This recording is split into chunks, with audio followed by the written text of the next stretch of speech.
सिखाता चला जाता है। तो जो चीज नहीं अच्छी लगती थी वो भी अच्छी लगने लगी।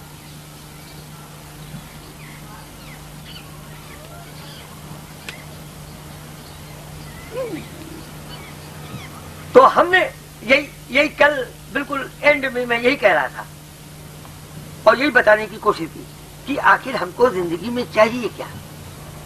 चाहिए सिर्फ ये कि हम अपने बच्चों का बुद्धि का विकास और मन का विकास साथ साथ कर सकें। मन का विकास माने मन में आत्मशक्ति ना कम होने पाए, बढ़े कम ना हो, ये मन का विकास हो गया। बाहर के कामकाज हमारी बुद्धि समझ सके और समझ के कर सके, ये बुद्धि का विकास हो गया।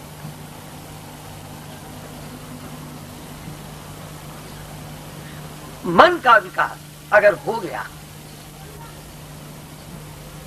मतलब करना केवल एक चीज है, मन का विकास, तो दो बात ऑटोमेटिक हो जाती है। देखिए उमाकांत जी, ये इंपॉर्टेंट पॉइंट, ये दो ऑटोमेटिक हो जाएगा, इसको फिर नहीं करना है। बुद्धि के विकास के समय बुद्धि को आत्मशक्ति मिलना, ये ऑटोमेटिक है। हमें बुद्धि को आत्मशक्ति देने के लिए कोई दूसरा रास्ता नहीं पकड़ना है। साधना जो है वो तो केवल मन के विकास की। इसी तरीके से हमारे शरीर में जो अंदर पुर्जे हैं उनको आत्मा की शक्ति पहुंचाने की कोई तीसरी साधना नहीं करनी। साधना तो केवल मन के विकास की करनी है। फिर उन अंदर की दुनिया के पुर्जों को वो शक्ति अपने आप मिल जाएगी।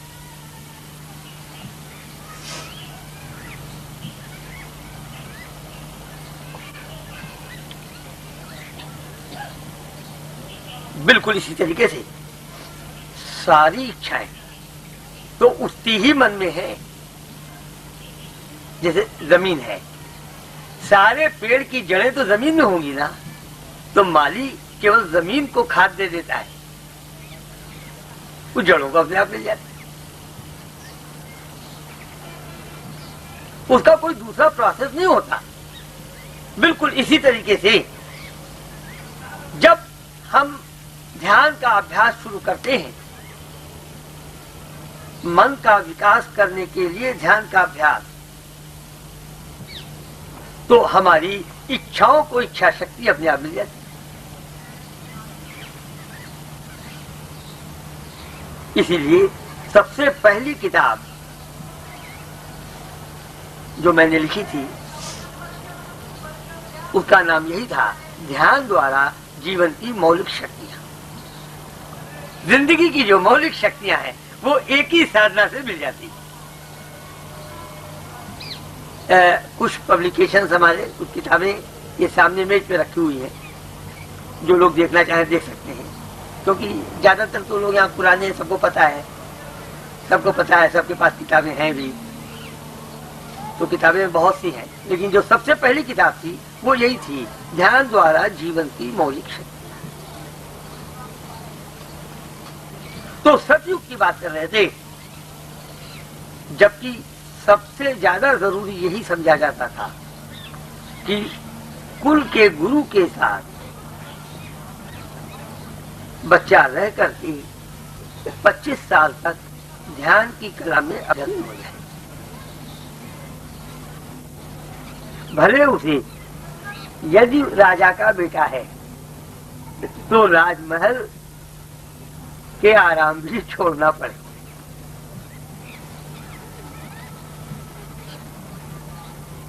ये महाभारत तो बहुत देर में हुई थी, किस युग में हुई? द्वापर में। और द्वापर में ये अवस्था आ गई थी कि धृतराष्ट्र ने कहा कि पढ़ाने के लिए टीचर मेरे घर में आ जाए, मेरे बच्चे नहीं जाएंगे। द्रोणाचार्य को महल की सारे आराम के साथ बच्चों को शिक्षा देनी है, क्योंकि उस समय तक ये ध्यान की विद्या गायब हो चुकी थी समाज से। अगर नहीं गायब होती तो उस समय इसकी जरूरत ही नहीं होती कि कृष्ण भगवान इस विद्या को अर्जुन को फिर सिखाते। युग तो वही था ना, वो तो एक ही युग था। कोई अलग अलग युग थोड़ी था। और यही आज का समाज है। आप आज के समाज की ओर देखें,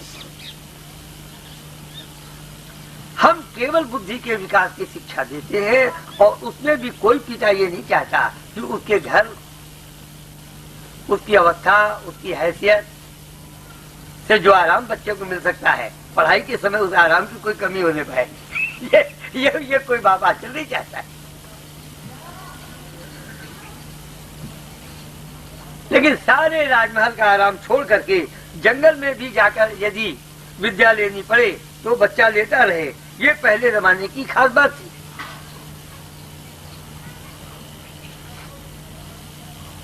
तो आज के जमाने में और पिछले जमाने में सिर्फ एक ही अंतर है, आज धीरे धीरे आत्मशक्ति कम होती है, बुद्धि का विकास होता है, शरीर का विकास होता है।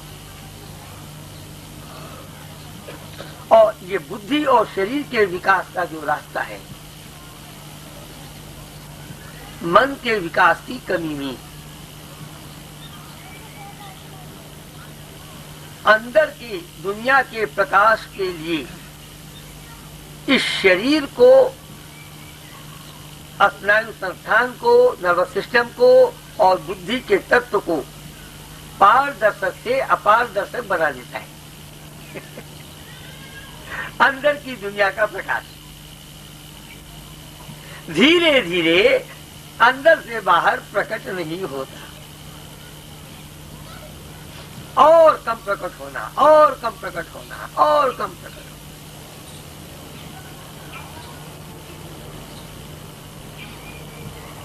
धीरे धीरे जितना ही कम प्रकट होगा, जितना ही कम प्रकट होता है, उतनी ही जीवन की समस्याएं बढ़ने लगती।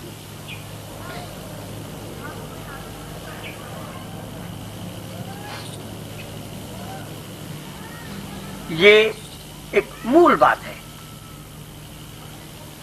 हमारे जीवन में समस्याएं क्यों आई और क्यों आती? आज के समाज का मनुष्य भविष्य से क्यों घबराने लगा? अब फिर इस बात को भी देखिए, हर व्यक्ति भविष्य से घबरा रहा है, भविष्य को बचाने के चक्कर में लगा है।